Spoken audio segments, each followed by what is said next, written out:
नाज़रीन, जैकोबाद में गुम थियल नींगर जो पानी के इतलाह में लाश मिलियो है। तहसील मालिक था अब्बास गुल मस्तोई टेलीफोन लाइन ते मौजूद है। अब्बास गुल ॿुधाइजो जैकोबाद के कहिड़े इलाइक़े में वाक़ियो पेश आयो आहे, आगाह कजो। जी बिल्कुल, जैकोबाद जी सदर थाने जी हद गड़ी सभा वारो इलाइक़ो, उनखे गंदे पानी के तलाह में 8 सालन जे नींगर जो लाश आहे वो हथायो आहे। इलाइक़े वासियुनि लाश ॾिसी करे पुलिस के इतलाह कयो। SHO सदर लाश खणाए करे सिविल अस्पताल पहुचायो आहे। जैकोबाद में जेको लाश आहे उनजी सुञाणप जेका आहे उहा 8 साला मुज़मिल अबड़ो जे नाले सां थी आहे। मुज़मिल अबड़ो शीदी माला जो रवासी ॿुधायो थो वञे, जेको गुज़िरियल 8 ॾींहंनि खां लापता थी वियो हो।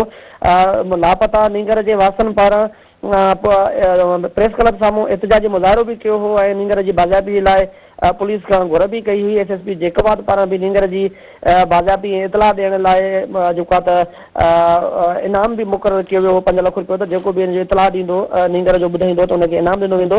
अॼु उन नींगर जो जेको लाश हथायो आहे, डॉक्टरनि जो चवणु आहे त लाश काफ़ी ॾींहं पुराणो आहे।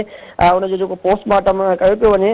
नींगर जी गुमशुदगी जो केस भी दाख़िल कयो वियो हो, जेको अॼु गंदे पाणी जे तलाउ में मिलियो आहे। जी अब्बास गुल, मुंहिंजी महिरबानी तफ़सील ॾियण जे लाइ।